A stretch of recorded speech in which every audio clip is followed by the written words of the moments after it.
Good morning. Quorum being present, the State Personnel Commission meeting of August 21st, 2008 will come to order. If Ms. Joyner will call the first case, please. Good morning. The first case is Charles Jones versus Brian Beatty, Secretary of the North Carolina Department of Crime Control and Public Safety, and the North Carolina Department of Crime Control and Public Safety, North Carolina State Highway Patrol. The attorney for the petitioner is Mr. John P. O'Hale. The attorney for the respondent is Mr. Ashby T. Ray.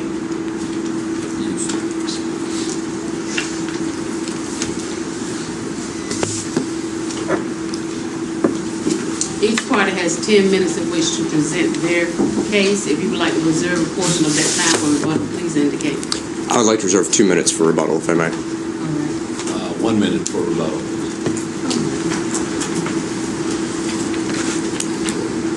Mr. Ray, you can go first. Actually, before we do, I have a comment to put on the record.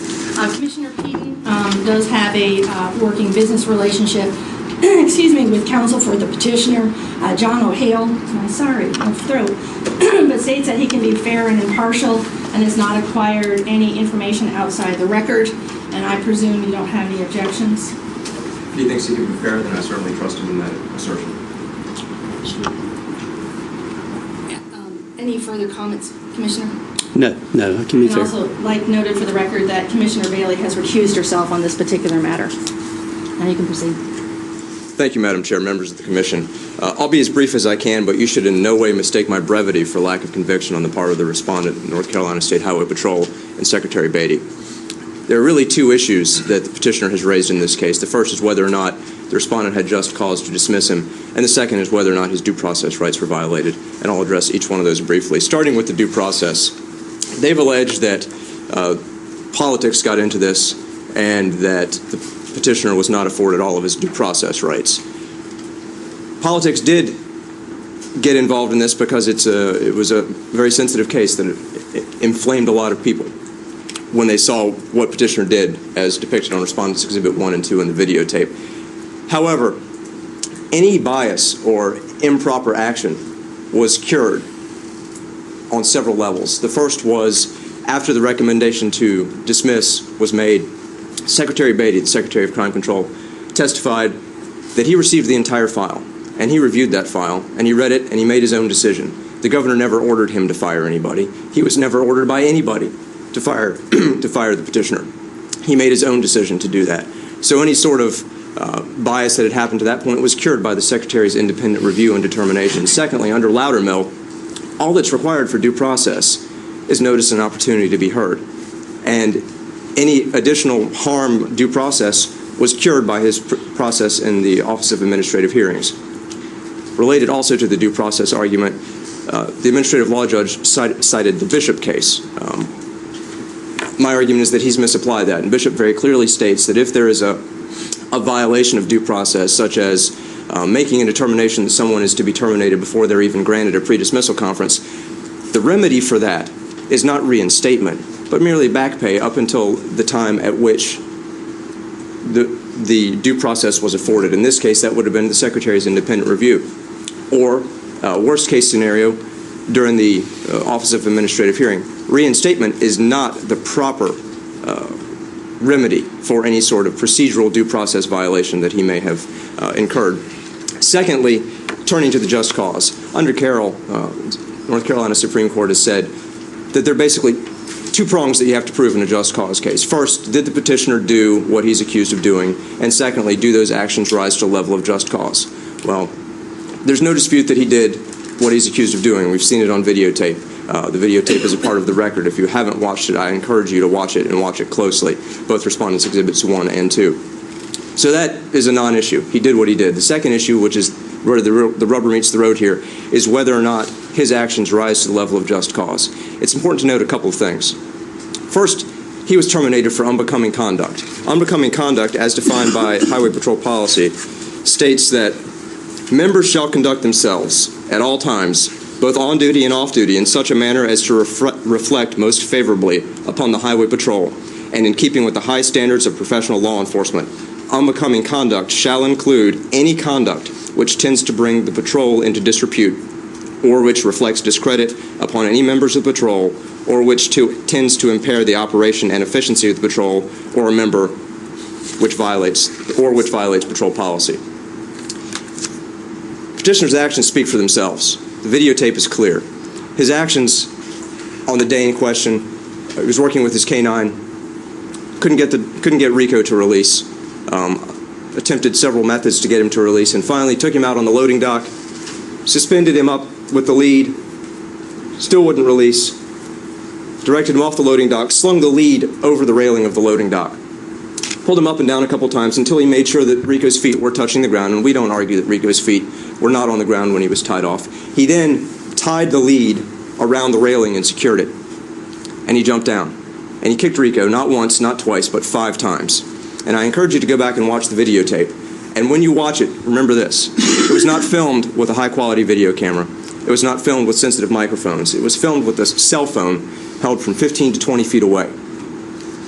And the 5th kick, you can hear the impact of the petitioner's foot striking the side of Rico. After that, Rico released the reward. The petitioner retrieved the reward, went and put it in his car, and then went and released the dog. These actions constitute unbecoming conduct. The petitioners argued that this is in keeping with his training. However, I encourage you to look very closely at the record and the transcript and the report of investigation. Of all the troopers that testified, none of them ever testified that they had ever been trained to suspend a dog, tie it off, and kick it 5 times, or kick it at all. Now, there was numerous testimony about lifting a dog up by its lead, or kicking a dog, or other methods. But if you look very closely at the testimony, it's clear that when people talked about kicking a dog, first of all, there were several troopers that said they've never kicked a dog or been trained to kick a dog or seen a dog be kicked. Secondly, when the dogs are kicked, generally it's in 2 situations. One, during aggression training, when the dog is latched onto a suit and learning how to bite and to not release. And as part of making sure that that dog does its job properly, the handlers who are being bitten in the suit will kick at the dog and try to distract the dog to make sure that in a real-life situation the dog doesn't turn around and run away. The second method in which a dog has ever been kicked that was testified to and is in the record is in a self-defense situation, a situation where the dog has turned on the handler, what is termed as handler aggression. In that case, it's self-defense, and you have to do what you have to do to keep yourself from getting severely injured by these animals. Rico was suspended by a collar and by a choke chain and by a lead off the ground with only his rear feet touching. He, at that moment, was not posing any sort of threat to the petitioner. It was not a handler aggression situation.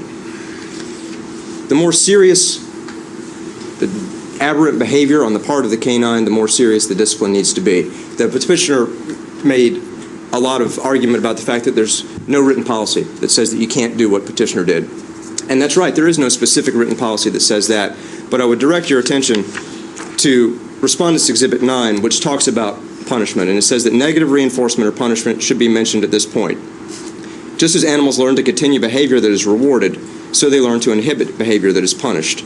Punished behavior is not lost, it is inhibited. Punishment must be attached to the undesired behavior. If a dog is punished 5 minutes afterwards for a misdemeanor, only confusion, bewilderment, and possibly fear will follow. Punishment is best used sparingly and in the context where a reward will follow the desired behavior. So although we don't have a specific policy that says you can't tie a dog up by its neck and suspend it from a railing and kick it, we do have a policy that says you have to use conduct sparingly and judiciously.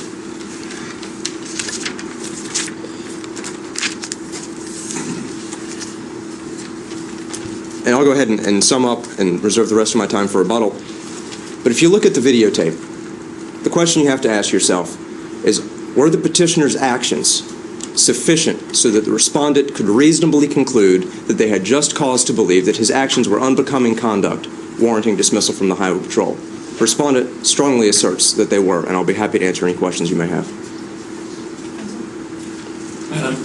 Madam Chair, members of the Commission, I represent Charles Jones, the petitioner in this case. He's an honorably discharged United States Marine. He served honorably with the North Carolina Highway Patrol in various capacities between 1994 and 2007, when he was terminating and having attained the rank of sergeant. By all accounts, Charles Jones was a fine North Carolina State Highway Patrolman and a good dog handler, and he had an excellent personnel record. Charles loved his dog, Rico. He gave Rico exemplary care. But this was not a dog as you and I think of it as a pet. Make no mistake about it, Canine Rico, like all Highway Patrol dogs, is a weapon. He was trained to bite. He's a Belgian Malinois with 1,400 pounds per square inch bite force.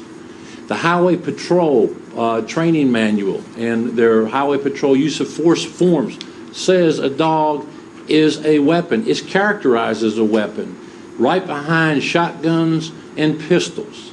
And when you're dealing with deadly weapons, you have vigorous training. Now, the evidence in this case indicates that what took place on August the 8th, 2007 was just that. It was vigorous training. It was training sponsored by the Highway Patrol. It was training that was in accord with Highway Patrol policy and procedure. It was the very training that Charles Jones had learned from the Highway Patrol.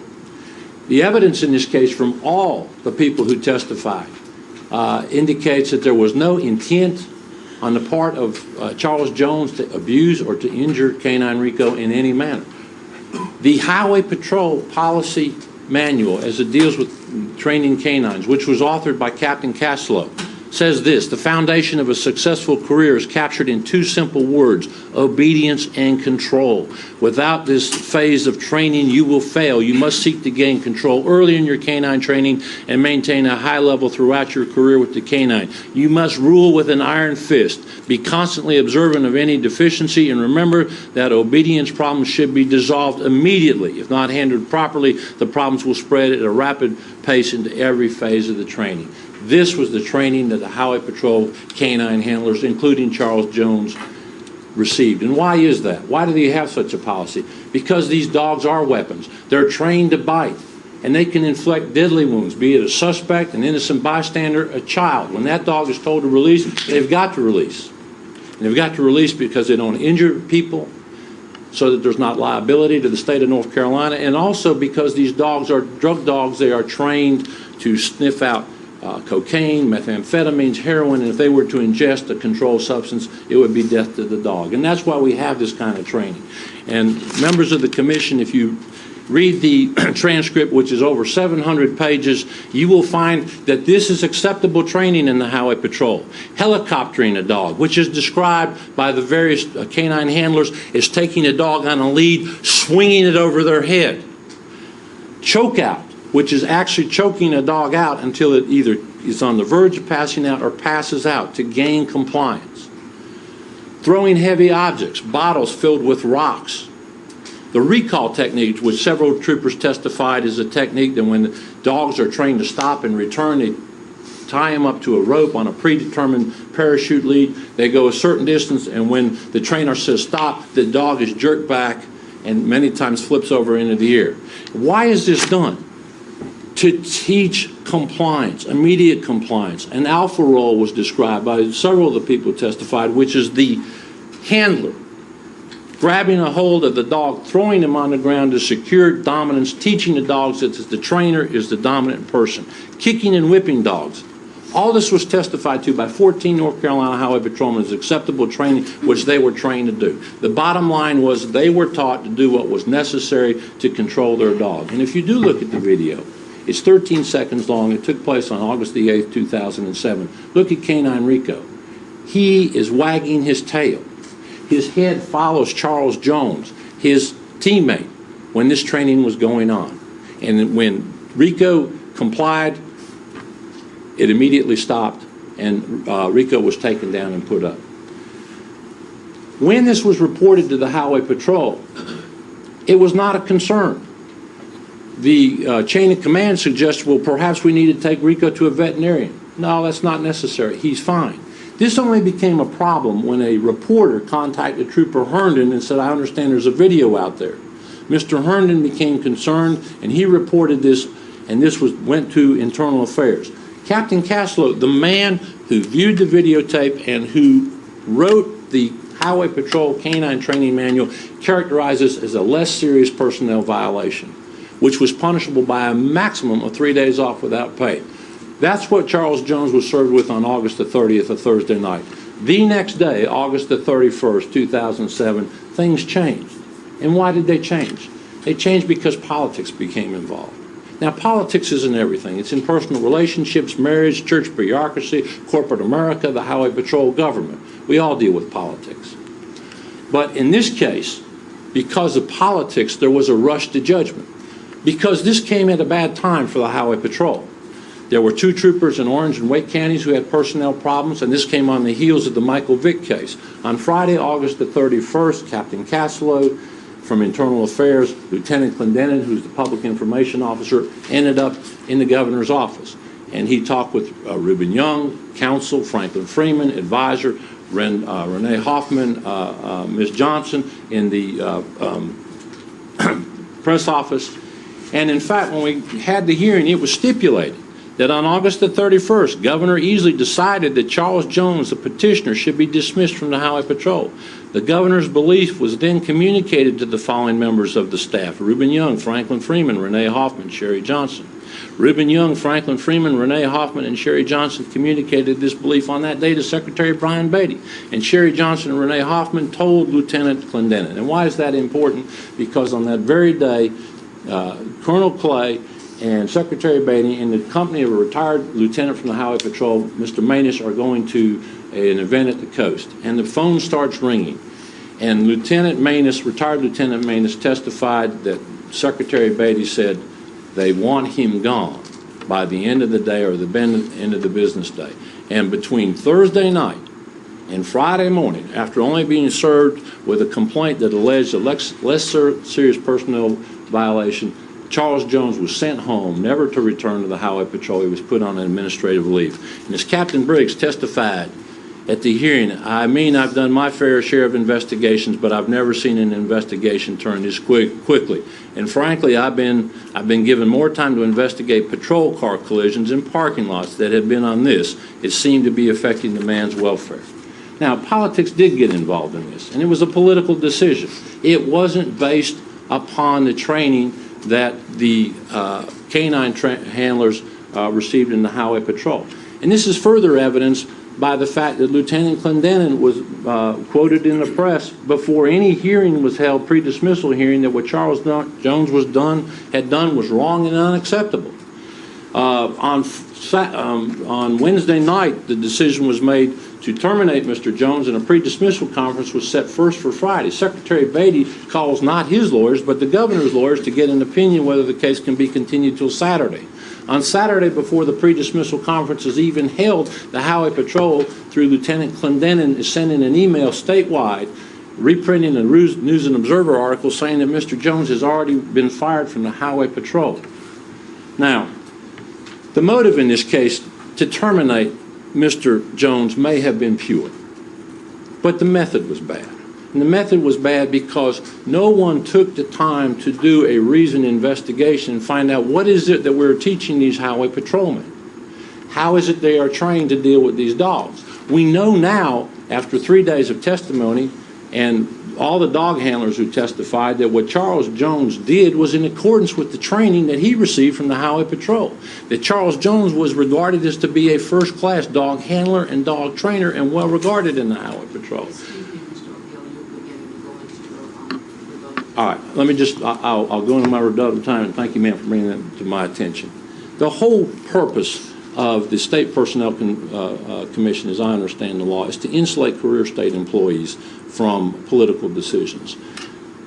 Judge Morrison found facts which were amply supported by the evidence. The conclusions of law are supported by the facts, and all I ask you to do is to affirm what the judge did and saw and heard over a period of 3 days. Thank you for your courtesy. Thank you for bringing that to my attention. Thank you. Mr. Ray, you have 2 minutes. Thank you very much. In rebuttal, I would point to several things. Yes, the patrol policy does say rule with an iron fist, but it also says to use discipline judiciously and sparingly. Not anything went. There wasn't a policy that said you can't do this. We also, as I said in my closing argument, patrol doesn't have a policy that says you can't wrap a dog in a blanket and throw it into a river. But no one here would think that that was acceptable just because we don't have a policy that says that you can't do it. petitioner's actions were not acceptable. They were not in keeping with his training. The other methods that Mr. O'Hale has talked about, the windmilling, I don't believe, and you can review the record for yourself, I don't believe anyone testified that they swing a dog over their head. I believe that they testified they swing a dog around in the air. The key distinction that I want to draw for you is the difference between suspending a dog in order to get it to release. And if you do that, if you suspend it and you have manual control over the lead, then as soon as the dog releases whatever it is you want him to release, you have the ability to instantly put the dog down. The dog then associates the praise with the reward and the desired behavior. In a situation where what the petitioner did here in this case, the dog was tied off.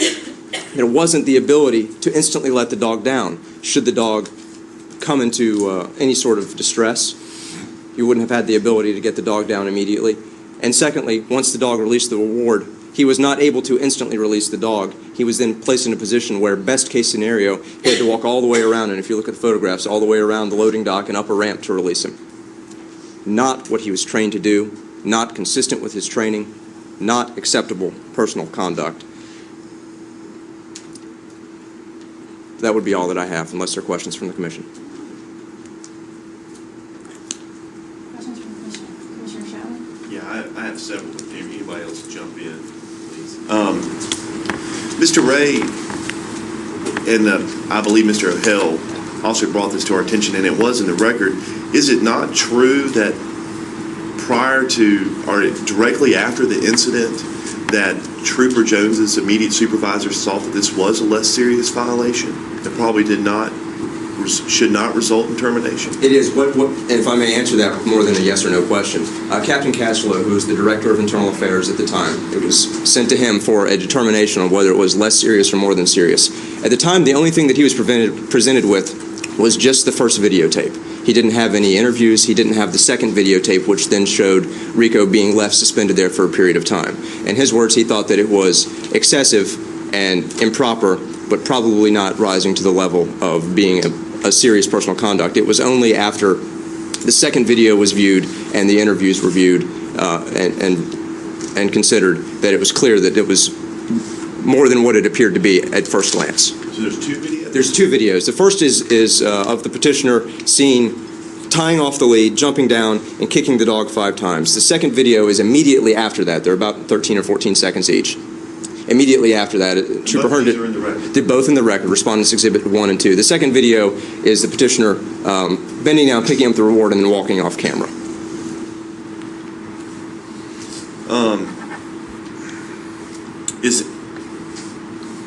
This is for Mr. Ray, but after Mr. Ray answers, Mr. O'Hale, you may want to answer as well. Was this dog trained as a narcotics dog, or trained as a dog that would basically attack a criminal suspect? I think the And is there a difference? Yes, there is a difference, and I think the record is clear that first and foremost, he was trained as a narcotics dog. He had also been trained to be a dog that does retrieval, or attack is another word. However, because of his aggressive nature, he had not been certified as a retrieval dog, and so therefore he was not authorized to do retrieval work. He was only authorized to do narcotics work. Mr. O'Hale, is that? Yes, and as a matter of fact, the Highway Patrol and the troopers who testified in this case characterized Rico as the hardest, highest driven dog on the Highway Patrol. He was referred to as a maniac on a leash. Captain Briggs called him crackhead. Sergeant Crater said he was the toughest nut he'd ever seen. And for that reason, he was not permitted to do certain things because he was so tough that some of the other dogs were allowed to do. But the Highway Patrol dogs basically were all trained to do the same thing as the testimony revealed. Number one, to deal with suspects. Number two, narcotics detection. Number three, even in some instances, to help locate and track suspects or missing persons. And this dog lived with Trooper Jones, is that correct? He did. He didn't live in the house. He lived in a garage. I mean, he was that trooper? Yes. But the dog was still owned by the state? This dog was owned by the state. If I may further answer your question, the record also showed that Trooper Jones bought his own food for the dog to make sure he was well nourished, gave him extra training and extra medical care not normally provided by the state. Mr. O'Hale, what? And I understand, and I want to throw the due process argument aside, and I want to focus on the just cause argument. what would result in just cause for termination of a canine handler misusing a dog? Because obviously you're arguing this is not just cause, this kind of punishment or this kind of disciplinary method over the canine is not just cause. What would be just cause? Well, first of all, I think that's a two-part question, and if I can answer it that way, first of all, as I understand the law to constitute just cause, there's got to be willful abuse of a state-owned animal or violation of a known work rule. There were no known work rules. There were no approved or disapproved compliance techniques. It was the troopers were told, you do whatever it works to train your dog. But I would submit to you that to have abuse of a dog is a willful, which is defined as a positive intent to violate the known work rule violation. What was done here was training, and everybody who testified in this case, including Captain Caslow, said there was no intent on Charles's part to injure or hurt the dog, and he wasn't injured or hurt. Now, you know, I don't know what would constitute abuse under the statute. I think it would have to be an intentional act designed to injure or maim an animal, which was certainly not the case here. I hope I've answered your question. Yeah, well, is the state going after the abuse of the animal portion of just cause or some other provision in regards to conduct unbecoming of a state trooper? And I can't, all I know is I've looked at the statute under Chapter 126, the administrative code, and as I've set forth in the brief which I submitted to the commission under 25 NCAC 01J0614H, it defines unacceptable personal conduct in numbers 1 through 8, and all I can assume is that what they contend is that there was an abuse of an animal owned by the state. Which is number 6. Yes, sir. Right? Mr. Ray, I don't know if you want to comment on that. I would like to comment on that. He's exactly right. Unbecoming conduct does have several prongs. One is abuse of an animal owned by a state. The second is violation of a known work rule. Well, there was a known work rule, and it was violated. It was the unbecoming conduct work rule, which says that members of the patrol shall not conduct themselves in any manner which would bring the patrol or that trooper into disrepute. There's not a willfulness requirement for the unbecoming conduct. Any manner that would bring the patrol or the individual into disrepute can be considered unbecoming conduct. Well, I guess this is rhetorical, but if there hadn't been a videotape, would this have brought a trooper into disrepute? I don't know that I can answer that. I said it's rhetorical. I certainly think that if the facts as they have been described, if the actions depicted on the videotape were accurately described, yes, I believe that it would bring the patrol into disrepute. That's all I have on that, Mr. Chair. Mr. President. Question here regarding what you were quoting to us is dealing with the Highway Patrol's conduct. Is that correct? With personal conduct, Yes. their policy. Yes, sir. How does that personal policy go against what is already written by Office of State Personnel in their personal conduct when you start looking at issues of releasing an individual? Well, state personnel rules say that unbecoming conduct is unbecoming conduct and says what the different classifications for dismissal are, such as violation of a known work rule. And then it's up to the agency to decide what a known work rule is. And the agency has set forth the rule for unbecoming conduct and says that no officer shall engage in unbecoming conduct. Therefore, it fits within that definition.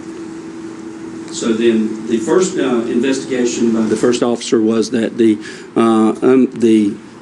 personal conduct had not been met until he saw the second video. Is that correct? Well, he believed that it was inappropriate personal conduct, but it was not determined the seriousness of, it was not determined to be as serious as it was later determined to be until the interviews were reviewed and the second video was viewed and Captain Caslow viewed the totality of the circumstances surrounding the events. At that point, when he saw the second video, did he at that time take any additional measures to do any additional punishment, or did he feel that the punishment had already been rendered? I'm not sure that I understand your question. At the time that the second video was viewed, it had already been determined. Major Hatcher, who was in charge of the Special Operations Division, had been working with Captain Briggs, who was the petitioner's indirect supervisor, and Major Hatcher decided that it needed to be returned to Internal Affairs for investigation. Basically, the cases are investigated in two ways. If it's a less than serious personal conduct, it's sent out to the field, and the supervisors in the field conduct the investigation. If it's determined to be a serious conduct violation, it's investigated by Internal Affairs. And it was around the same time that the second video came to light and Major Hatcher became aware of the situation, and that Secretary Beatty viewed the video and ordered that he be placed on administrative leave, that Major Hatcher made the determination that this needs to be sent back to Internal Affairs. And at that point, Captain Castello, who was the Director of Internal Affairs, conducted additional investigation on top of what Captain Briggs had already done, and then independently made the recommendation that it was a violation of unbecoming conduct and warranted dismissal. So basically, it was taken out of the immediate supervisor's hands after Yes. the initial. Yes, it was. Any questions? I do. My understanding from the administrative law judge's decision had ruled in favor of the petitioner and had awarded back pay, attorney's fees, and reinstatement. My understanding from Mr. Ray's position is that under, I guess, the administrative law judge misapplied Bishop, and that reinstatement is not an available remedy. That would be my argument, yes. First of all, we would argue that any problem with due process was cured by the Secretary's review. And so what the Bishop case stands for is that was a case where an individual was terminated, and prior to having a pre-dismissal conference and meeting with the person and giving them the opportunity to be heard, they'd already made the decision to fire her. She appealed that, and the ultimate decision by the Court of Appeals in Bishop was, yes, that was a violation. However, it was a procedural violation, and the remedy was not to reinstate her and give her her job back, but merely to give her back pay up until the time when she was granted her due process rights. That would be analogous to the case that we have here. Should you rule in favor of the petitioner on any grounds, we would argue that reinstatement is not appropriate, and if best case scenario for the petitioner would be a period of back pay up until the time that the Secretary reviewed the Employee Advisory Committee and the entire Internal Affairs investigative report. Is that, I'm trying to remember what the record was, like a month? I believe it was a month or two. I'd have to look at the record. I don't specifically recall. Mr. O'Hale? Yes, ma'am. I would submit that two things are important. First of all, that the administrative law judge found that there was no substantive violation. There was no unacceptable personal conduct, period. And even if there were, the respondent did not prove that by a preponderance of the evidence. So he found, first of all, there was no violation, and it hadn't been proved. So certainly reinstatement is a viable option. And if I may just say two things to pick up on some of the questions earlier asked. Secondly, that there's basically one video. It was cut into two parts, but it was the first part where the petitioner is seen striking Canine Rico, and what he describes is 12 to 15 pounds of pressure with the side of his foot, likened it to kicking a child on the butt. And it is this video that Captain Castello, when the petitioner was actually striking the canine, said this was okay. This is not inappropriate. This is training. The second thing is, and I think is important, is at the trial or at the hearing, Secretary Beatty testified that he terminated Mr. Jones for a heretofore unknown standard, inhumane treatment, which is nowhere appears in any policy and procedure. And I think those are two important considerations when you review this case. And Secretary Beatty also, it came as a shock to him that all the other things the Highway Patrol was doing were occurring. The helicoptering, the kicking, the tying off, the recall techniques, none of which he was familiar with, and he couldn't voice an opinion as to the acceptability of any of those actions either. So I would also point out that the record indicates that when Mr. Jones went before the Employee Advisory Committee, they unanimously recommended his reinstatement, and it was Secretary Beatty who had been contacted on August the 31st, the one who terminated my client. And I would also point out respectfully there would never have been this procedure because Lieutenant Colonel Lockley testified, and I think his testimony is compelling, that the very same language that Mr. Manus heard from Secretary Beatty, Lieutenant Clendenin came back and told him they want him gone. And that Lieutenant Colonel Lockley gave absolutely no credence, didn't pay attention to anything that Mr. Jones said at his pre-dismissal hearing, because he, Lieutenant Colonel Lockley, who had been delegated to handle this case, felt that Mr. Jones's dismissal from the Highway Patrol was preordained, and at the trial of this cause, the administrative law judge asked Lieutenant Colonel Lockley, a man who had 30 years, Lieutenant Colonel Lockley in substance, well, why didn't you not do what you did?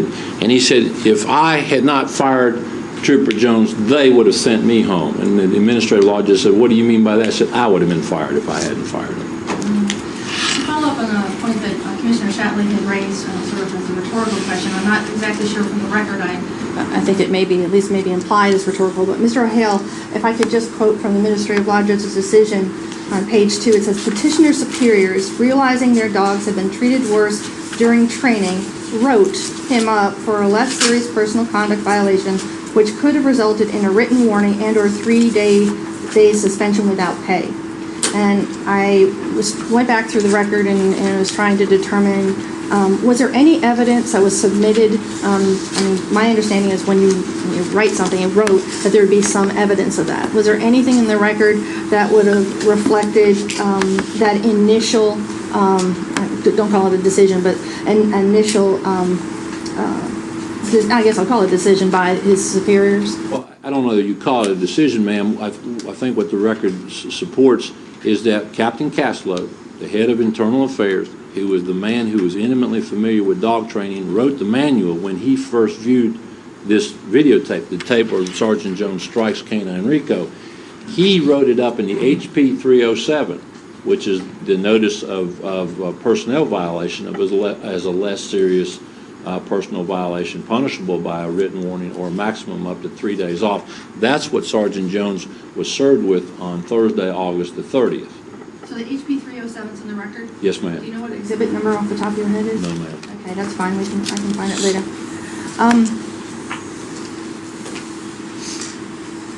Can I follow up on one question? Just let me just finish out. Actually, Commissioner Peden, go ahead.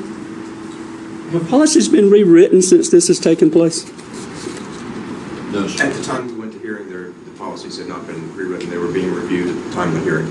So we're using the same policies today that we were using in those days? Or when this event? I fear that answering that question takes us outside of the record. Actually, let me Continue on, sort of dovetailing with his question. Having read the record, my question is, with regard to the just cause issue, it's not whether necessarily there's alternatives, but whether it's the level of severity that he used with regard to this corrective action. I mean, I'm trying to get it, it seems to be sort of a sliding scale. And it's not the fact that he used corrective action, it's just that this corrective action was excessive. Yes, it's absolutely appropriate to use corrective action in a situation where you have a canine like Rico who has a reward that he's been giving and is refusing to release it. It's appropriate to take corrective action. As Mr. O'Hale said, he's absolutely correct. These animals have to learn and be trained to release on command. However, it's the level of corrective action that's taken that makes this unbecoming conduct. The fact that he did something that no one testified that they've ever done, seen, or been trained to do, that he tied the dog off, left it suspended, and kicked it 5 times, that goes above and beyond anything that he'd been trained to do and makes it excessive and makes it unacceptable personal conduct and unbecoming conduct. Mr. O'Hale? Well, I would submit to you that if you do read the testimony of the troopers, all of them were canine handlers, the ones who testified. They found nothing inappropriate, and some of them said that they had done as much or worse in their training, that they were trained to do whatever it took to control the dog. And I would respectfully submit that if there's a problem here, it was an agency problem, because these fine young men and women of the Highway Patrol were given no guidance, nothing in writing, nothing either approved or unapproved, just said, do what it takes to train your dog. Now, I would submit that after 3 days of hearing those people, and you people taking the time to read this record in the cool of the day, we understand that perhaps in the cool of the night, in the heat of the day, a decision was made in haste, but now we realize that this is what the Highway Patrol trained these men and women to do with respect to training these dogs. It cannot rise to the level of just cause to terminate somebody who, I submit to you, was doing what he was trained to do. In fact, the Highway Patrol put him in the position of trainer.